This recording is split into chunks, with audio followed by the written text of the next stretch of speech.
The morning sun broke over the hills, painting the farmhouse in warm golden light. Isabel Carter stood on her porch, coffee mug in hand, watching the mist rise from her fields. This was her favorite time of day, peaceful, full of promise, before her 10-year-old daughter Maya woke up. 3 years had passed since Isabel hung up her uniform. 3 years since she'd looked through the scope of her military-grade rifle. 3 years of trying to forget the things she'd seen and done as one of the first women to earn the green beret and become the unit's most respected sniper. Morning comes whether we're ready or not, she whispered to herself, an old saying from her grandmother. The 40 acres of Georgia farmland stretched before her. Corn reaching toward the sky, tomato plants heavy with fruit, and chickens beginning to stir in their coop. This land was her fresh start, her healing place. Isabel took another sip of coffee and winced. Still not as good as the thick, bitter brew she'd gotten used to overseas. Some habits died hard. She set down her mug and stretched, feeling the old bullet wound in her shoulder pull tight. The weather was changing. "Mom, the chickens got out again." Maya's voice rang from behind the barn, followed by the sound of flapping wings and her daughter's laughter. Isabel smiled. This was why she'd left everything behind, for that laugh, for the chance to see her daughter grow up surrounded by open skies instead of concrete walls in the city apartment they'd shared during her deployments. "Coming, baby," she called back, slipping on her work boots.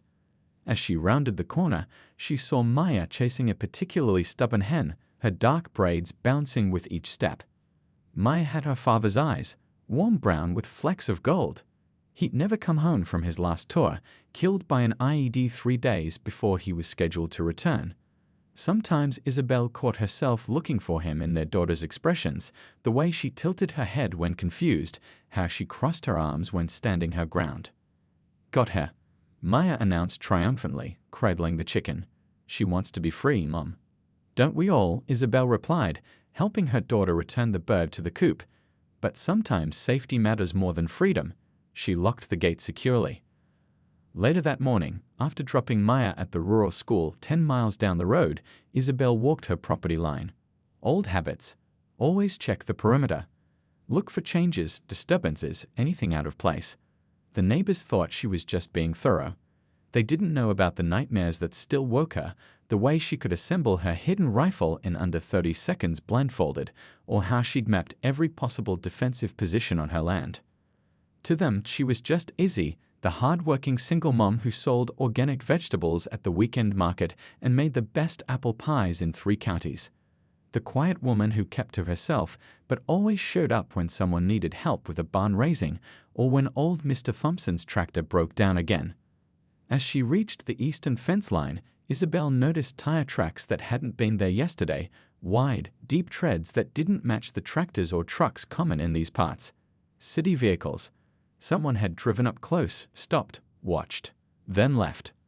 She crouched down, touching the dirt, feeling its texture. Recent, within the last 12 hours. Her heartbeat quickened, but her face remained calm. This wasn't the first time she'd noticed strange vehicles near her property in recent weeks. Standing up, Isabel scanned the tree line across the road, an instinct she couldn't shake. For a moment, she thought she saw movement, a flash of metal catching the sun, but then it was gone. Back at the house, she checked the security cameras she installed, simple ones, nothing that would raise eyebrows if neighbors noticed. Nothing unusual on the recordings. Still, something felt off. Isabel opened the old trunk she kept locked in her closet, ran her fingers over her service medals, and touched the folded American flag. Beneath them lay her last resort, the tools of her former trade. She didn't open the hidden compartment. Not yet. But for the first time in 3 years, she considered it might become necessary. Just being careful, she told herself, closing the trunk, just being ready. As she headed to the greenhouse to tend her seedlings, Isabel didn't know that her peaceful world was about to shatter. She didn't know that the strange vehicles belonged to people who saw her land as an opportunity and her as an obstacle. People who had no idea who they were really dealing with. She was just a farmer now, a mother growing food and raising her daughter.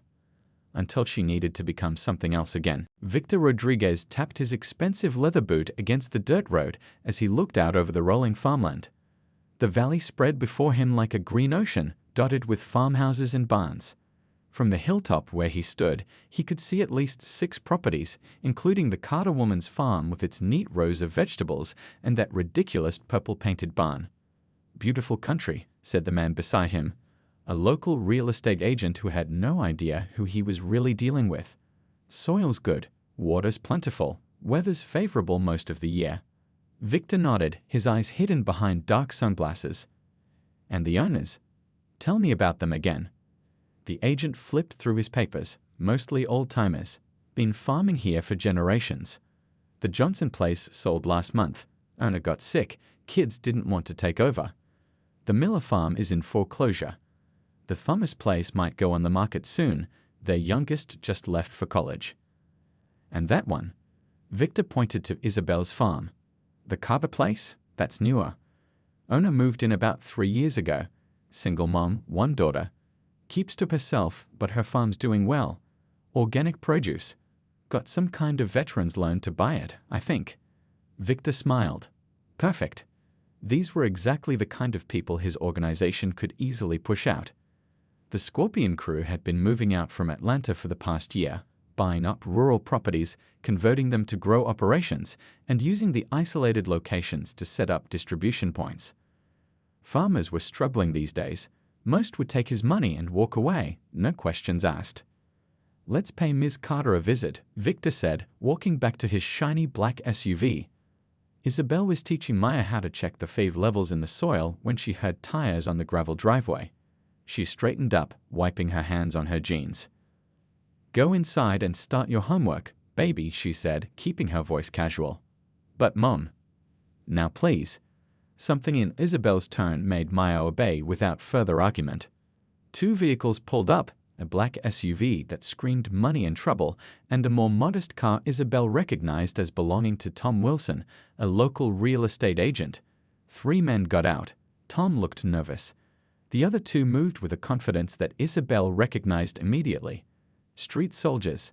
The kind of men who were used to intimidating others. The one in the expensive suit approached with a practiced smile. "Miss Carter? I'm Victor Rodriguez. I was hoping to speak with you about your property." Isabel didn't offer her hand, not interested in selling. Victor's smile didn't waver. "You haven't heard my offer yet." "Don't need to."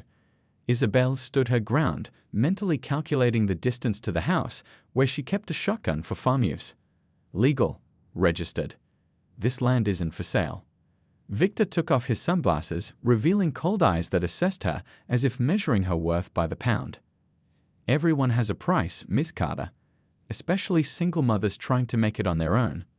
The thinly veiled threat hung in the air between them. "Like I said," Isabel replied evenly, not interested. "Now, if you'll excuse me, I've got work to do."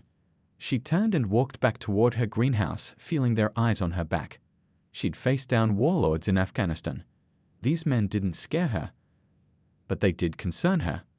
"She's going to be a problem," said Dante, Victor's right-hand man, as they drove away from the Carter farm. Victor stared out the window, thinking. She didn't flinch, didn't even consider the offer.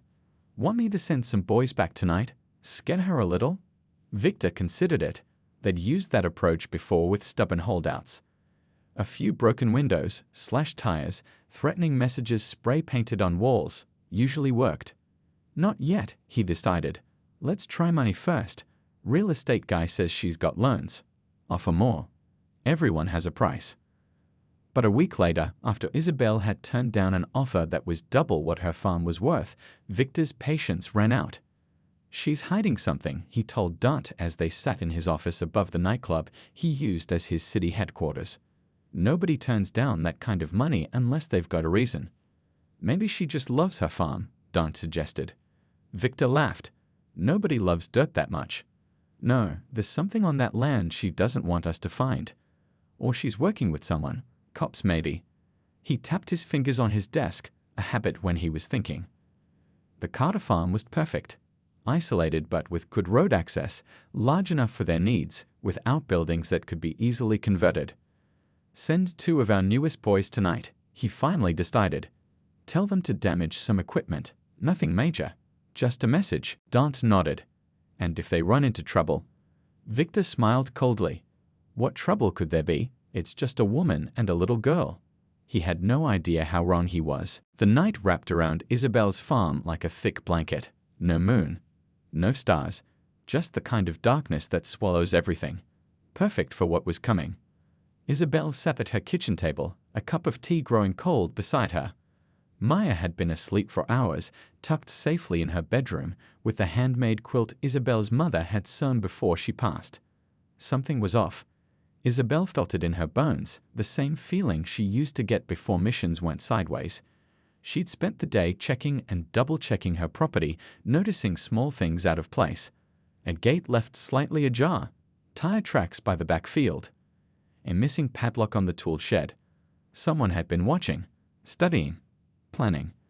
Isabel glanced at the old wooden clock on the wall, just past midnight. She stood stretching her back and walked to the bookshelf in the living room. Behind a row of gardening books was a small metal box. Inside lay a key that hadn't been used in 3 years. 10 minutes later, Isabel was a shadow moving through her own land. She wore dark clothes, her hair tied back, her face smeared with mud from the creek bed. In her hands was a pair of night vision goggles, not military grade, but good enough. Another item from the locked trunk under her bed. The farm looked different through the green glow of the goggles. Familiar shapes became strange, almost alien. Isabel moved silently between the chicken coop and the barn, her footsteps making no sound on the soft earth. That's when she heard it. The crunch of gravel under tires, a vehicle moving slowly with its lights off, coming up the back road that ran alongside her property. Isabel moved quickly to the old oak tree on the hill overlooking her farm. From there, she could see everything. The approaching vehicle, her house, the barn where she kept her tractor and equipment. Most importantly, she could see Maya's bedroom window, dark and quiet. The car stopped just beyond her property line. 2 figures got out, hunched over, moving with the awkward stealth of people not trained for it. Even without her goggles, Isabel could tell they were carrying something. Bags. Tools maybe. Or weapons. She felt a coldness wash over her, the familiar calm that used to come before she squeezed a trigger. Her mind calculated distances, angles, wind direction, all useless now. She wasn't that person anymore, didn't have that equipment anymore. But she did have something else. The 2 figures slipped through a gap in the fence, heading straight for her barn. Isabel moved parallel to them, staying in the shadows, circling around to approach from behind. As they reached the barn door, one pulled out what looked like bolt cutters for the padlock. Isabel reached into her pocket and pulled out a small rock.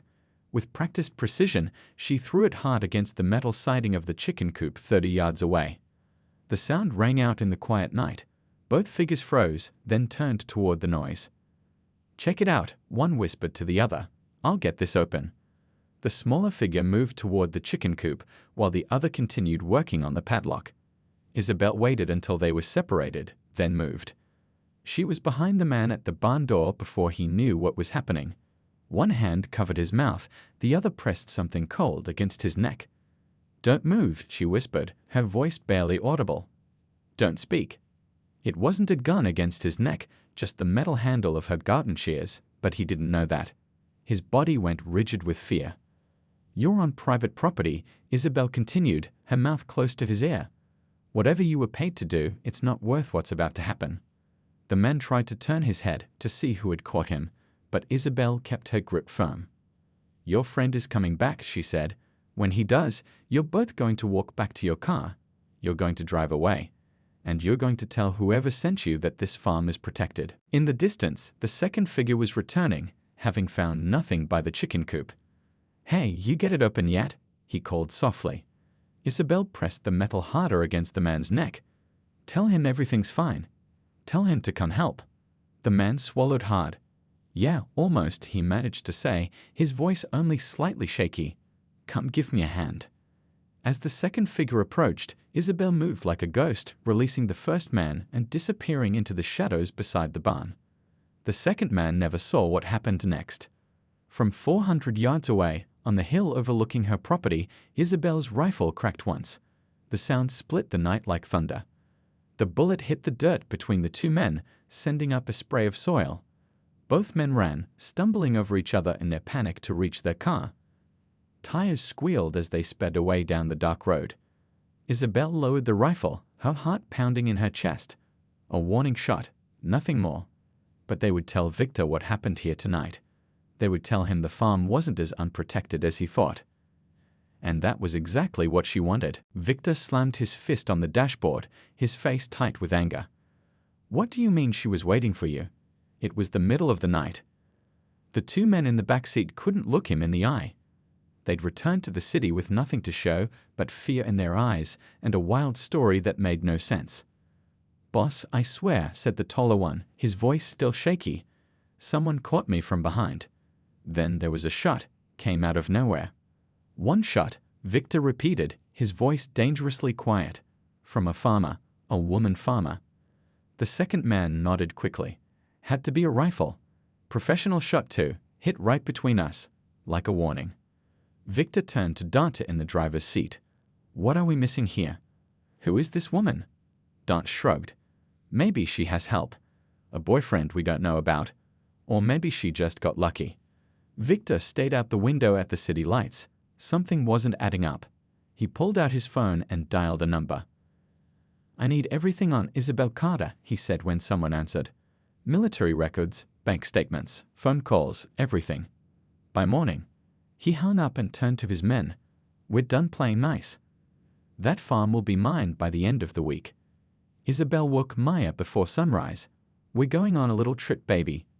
Maya rubbed her eyes, still half asleep. "Where? What about school?" "I called your teacher already. Family emergency." Isabel moved around the room, packing a small backpack with Maya's clothes. "We're going to visit Auntie Rose for a few days." Maya perked up at this. Rose wasn't really her aunt, but a former military buddy of Isabel's who lived 3 hours away. "Can I bring my books? And Mr. Whiskers?" She held up her stuffed cat. "Of course." Isabel smiled, trying to keep her voice light. "Go brush your teeth while I finish packing." Once Maya was out of the room, Isabel's smile dropped. She pulled out her phone and dialed Rose's number. "They came last night," she said quietly when Rose answered, "just like I thought they would." "Anyone hurt?" Rose's voice was instantly alert, despite the early hour. "No, scared them off. But they'll be back with more men. I need a safe place for Maya." "Bring her here. My place is yours, you know that." There was a pause. "What about you?" Isabel looked out the window at her farm, the sunrise painting the fields gold. "I'm coming back. This is our home, Rose. I'm not letting anyone take it." "Izzy," Rose sounded worried. "Don't do anything stupid. These aren't insurgents in a war zone. Call the police." "Already did." They took a report. Said they'd increase patrols. Isabel's voice was bitter. "We both know that won't be enough." After hanging up, Isabel went to her bedroom and pulled out the footlocker from under her bed. She entered the combination and opened it, looking down at the equipment inside. Things she'd hoped never to use again. She ran her fingers over her old uniform, folded neatly at the top. Underneath were the tools of her former profession: scopes, camouflage gear, tactical vests. And deeper still, wrapped in cloth, her personal rifle. The one the military didn't know she kept. The weight of it in her hands brought back memories, some she'd tried to forget, others that had kept her alive. Just one more mission, she whispered to herself. 3 hours later, Isabel hugged Maya goodbye in Rose's cozy living room. "Be good for Auntie Rose," she said, smoothing Maya's hair. "I'll be back in a few days." "Why can't I come home with you?" Maya asked, her eyes wide with confusion. "Is something wrong with our farm?" Isabel knelt down to look her daughter in the eyes. "Nothing's wrong that I can't fix. Sometimes grown-ups have problems they need to solve. I need to solve this one on my own." "Is it because of those men in the fancy car? The ones who wanted to buy our farm?" Isabel tried not to show her surprise. Maya noticed more than she let on. "Yes, baby, they're not very nice men. But don't worry, they don't scare me." Maya hugged her tight. "I know, nothing scares you, Mom." If only that were true, Isabel thought. Rose walked her to the car. "You sure about this? You could stay here, call in some of the old team. You don't have to do this alone." Isabel shook her head. "This is my fight, my home." She opened the car door, then paused. but if you don't hear from me in 48 hours, I'll call everyone, Rose promised. The whole team. Driving back toward her farm, Isabel watched storm clouds gathering on the horizon. The radio was predicting heavy rain, maybe flooding. Perfect, she thought. Bad weather was a soldier's best friend when you were outnumbered. And Isabel was certain that by now, Victor would have gathered quite a force to take her down. What he didn't know was that she'd spent the last 3 years preparing for trouble, even if she hadn't known what form it would take. Her farm wasn't just a farm, it was a fortress. One designed by someone who knew exactly how to defend it. As the first raindrops hit her windshield, Isabel began to plan. The storm was coming, in more ways than one. Rain pounded the earth, turning dirt roads to mud and creating a constant drumming on the roof of Victor's SUV. Through the downpour, he could barely make out the shapes of Isabel's farmhouse and barn in the distance. Behind him, 3 more vehicles waited, carrying 12 of his most trusted men. "This weather is bad news," Dante said from the passenger seat, wiping condensation from the window. "Maybe we should wait." Victor shook his head. "The weather works in our favor. She won't expect us to come during a storm." He looked down at the folder in his lap. The information his contact had dug up on Isabel Carter had been eye-opening. Honorable discharge from the Army Special Forces. One of the first women to become a Green Beret. Expert marksman. Combat deployments to Afghanistan and Syria. "She's not just some farmer," Victor muttered. "She's a trained soldier." "Then why are we still doing this?" Dante asked. "We could find another property." Victor's jaw tightened. "Because nobody says no to me. Nobody. Especially not in front of my men." He picked up his radio. "Move in. Cut the phone lines first. Block the road behind us. Nobody gets in or out." Isabel watched the convoy from her position in the hayloft of her barn. The rain plastered her hair to her face, but she barely noticed. Through her night vision goggles, she counted headlights. 4 vehicles, probably 15 men, give or take. More than she'd expected, less than she'd feared. She'd spent the afternoon setting up her defenses, trip wires in the tall grass, noisemakers along the fence line, strategic barricades that would funnel anyone approaching the house into predetermined zones. Her farm was her battlefield now, and she knew every inch of it. The first vehicle stopped at her gate. Men got out, moving through the rain toward her property. One went for the telephone pole at the edge of her land. Another headed for her backup generator. Smart, Isabel whispered to herself, but not smart enough. She'd anticipated they'd cut her communications. Her satellite phone was already tucked safely in her pocket, fully charged, and she'd moved the generator 2 days ago, replacing it with an empty shell that looked real enough in the dark. The rain was perfect cover for her movements as she slipped out of the barn and into the shadows of her apple orchard. She wore her old ghillie suit, modified with local foliage. In the storm, she was practically invisible. Her plan was simple. She wouldn't try to fight 15 men head-on. That would be suicide. Instead, she would use their numbers against them, create confusion, make them think they were facing more than one defender. The first man reached her fence line, cutting the wire with bolt cutters. He didn't notice the thin fishing line attached to a series of cans hidden in the nearby bushes. As he stepped through, the cans rattled loudly. He froze, looking around wildly. Another man joined him, both scanning the darkness with flashlights. "What was that?" the first one asked. "Probably just an animal," said the second. "Come on." They moved deeper into Isabel's property, unaware they were following exactly the path she wanted them to take. Inside one of the SUVs, Victor grew impatient. The radio crackled with updates from his men as they secured the perimeter, but progress was too slow. "This is taking too long," he snapped. "Where is she?" As if in answer, a loud bang echoed through the night. One of the SUV's tires burst, sending the vehicle tilting to one side. "What the?" Dante jumped out, gun drawn. More pops followed in quick succession. All 4 tires shot out with precision. The radio erupted with confused voices. "Something hit my leg."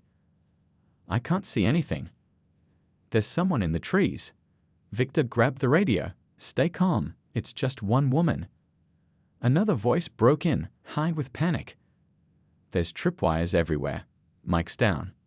"Down how?" Victor demanded. He fell into some kind of pit, twisted his ankle bad. Victor swore under his breath. This wasn't how it was supposed to go. His men were trained for city fights, intimidation, quick violence, then disappearing into urban crowds. Not this, not fighting a ghost in the middle of nowhere during a thunderstorm. A strange whistling sound followed by a loud pop made him duck instinctively. Orange smoke billowed from somewhere near the farmhouse, quickly spreading in the rain-soaked air. "Smoke grenade," Dante whispered, "military grade." More pops followed. Green smoke, purple smoke. Each cloud billowing in a different part of the property, creating a disorienting fog that mixed with the rain and darkness. Through the haze, Victor could see his men running in different directions, confused and increasingly scared. Some fired blindly into the darkness. Others huddled behind trees or vehicles, unsure where the attack was coming from, because that's what it felt like now, an attack. A coordinated assault by multiple people, not a lone woman defending her farm. The radio crackled again. "I think I see movement by the chicken coop. 2 people, maybe 3. Another voice. "Negative. She's by the south fence. I saw her." A third. "There's someone on the roof of the barn." Victor realized with growing horror what was happening. She was using their confusion against them, making them see threats everywhere, making his crew of 15 hardened gang members come apart like scared kids around a campfire. And somewhere out there in the rain and smoke, Isabel Carter was watching, planning her next move, turning his men against each other without firing a single shot. For the first time in years, Victor felt something he'd almost forgotten: fear. Victor wiped rain from his face as he trudged through the mud, alone now. Most of his men had retreated to the remaining vehicles, nursing injuries from falls, traps, and their own panic-induced mistakes. Not a single one had been directly attacked by Isabel, yet somehow she'd managed to defeat almost his entire crew. Dante had tried to convince him to leave. "We can come back with more men," he'd argued. "This isn't worth it." But Victor couldn't back down now. His reputation would never recover. He needed to end this tonight. The rain had finally stopped, leaving behind a heavy mist that clung to the ground and wrapped around the trees like ghostly fingers. Victor moved toward the farmhouse, its windows dark and silent. The place seemed abandoned, but he knew better. She was watching him, waiting. "Come out," he shouted, his voice echoing across the wet fields. "Face me like a soldier." Only silence answered him. Victor took another step forward, then stopped. On the porch of the farmhouse, illuminated by the first hint of dawn breaking through the clouds, sat a small white box. He approached cautiously, gun drawn, and nudged the box with his foot. It wasn't a trap, just a regular box with a note taped to the top. In neat handwriting it read, "For Maya." Victor opened the box. Inside was a child's drawing of a farm, with stick figures of a woman and a little girl standing by a purple barn. Below the drawing was a small stuffed cat, worn with age and love. A voice spoke from behind him. She forgot Mr. Whiskers. Victor spun around, weapon raised. Isabel stood at the bottom of the porch steps, unarmed, wearing simple jeans and a flannel shirt. Nothing like the commando who had terrorized his men all night. "Where did you come from?" he demanded, trying to hide his surprise. "I've been here the whole time," she said calmly, "watching you fail." Victor's finger tightened on the trigger. "I didn't fail. I'm still standing. And you're at the wrong end of a gun." Isabel didn't even blink. "Look around you, Victor. Your men are gone. Your vehicles are disabled. And if you check your phone, you'll find no signal. I have a signal jammer from my military days." She took a step closer. "But here's what you don't know. I called the state police before you arrived. They're on their way. Should be here in about 10 minutes. "You're lying," Victor snarled, but doubt crept into his voice. "Maybe," she shrugged. "Or maybe you can hear the sirens already." In the distance, a faint wailing sound carried through the misty air. It could have been sirens. Or it could have been another of her tricks. Victor's mind raced. If police were coming, he needed to leave now. But if she was bluffing? "What do you want?" he asked, lowering his gun slightly. "I want you to leave, today, and never come back." Isabel's voice was steel. "Find another place for your operation. This valley isn't for you." "And if I refuse?" Isabel smiled, but there was no warmth in it. Then the police will find a very interesting collection of evidence. Your fingerprints on my property, shell casings from your men's guns, and a detailed dossier on your organization that I've been compiling since you first showed interest in my farm. You've been planning this from the beginning, Victor realized. You wanted us to attack. I wanted evidence, she corrected him. Enough to put you away for years. I have it now. So your choice is simple. Leave and find a new place for your business, or go to prison. The sirens grew louder. Definitely police now. Victor looked at Isabel with new respect. She'd outplayed him at every turn. Without firing a shot, she'd defeated his entire crew and backed him into a corner. How did you do it? He asked, genuinely curious. How did one person take down 15 armed men? I didn't see 15 armed men, Isabel said, her eyes fixed on his. I saw 15 targets, just like in the mountains of Afghanistan or the deserts of Syria. The terrain changes, but the principles don't. She glanced at the box in his hands. Now put that down and go. That belongs to my daughter, and I'd rather your hands weren't on it when she comes home. Victor carefully set the box back on the porch. The sirens were very close now, maybe a mile away. This isn't over, he said, but they both knew it was. One more thing, Isabel called as he turned to leave. Tell your men what happened here. Tell them about the woman farmer who took down the mighty Scorpion crew without firing a single bullet. As Victor hurried toward the road, hoping to disappear into the woods before the police arrived, he knew he would tell that story. Not to shame his men, but as a warning to others. Some fights weren't worth picking, some opponents couldn't be beaten, and some farms should be left alone. The summer sun shone bright overhead as Isabel stood at the edge of her cornfield, watching the stalks dance in the gentle breeze. 3 months had passed since the night Victor and his men came to her farm. 3 months of peace. Mom, look what we found. Maya's voice rang out across the field. She came running with 2 boys from down the road, all 3 carrying baskets filled with blackberries. Careful, you'll spill them, Isabel laughed, bending down to inspect their harvest. These look perfect for pie. The boys grinned, purple juice staining their fingers and chins. They were the Johnson kids from the neighboring farm, regular visitors since their parents had started working with Isabel. After Victor's gang had fled that rainy night, something unexpected happened. The local farmers, who had always kept their distance from the quiet woman with the military past, had come together. Word spread quickly about how Isabel had stood alone against men who'd been pressuring everyone in the valley to sell their land. People started dropping by, first with thank you notes, then with offers to help repair the damage to her fence and fields.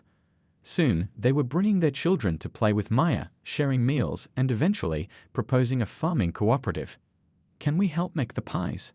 One of the boys asked, bouncing on his toes with excitement. Of course, Isabel muttered. Go wash those berries at the outdoor sink. I'll be there in a minute.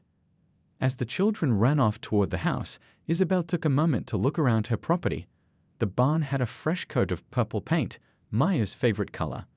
The chicken coop had been expanded, now housing 3 times as many birds. And beyond her own fences, other farms were thriving too.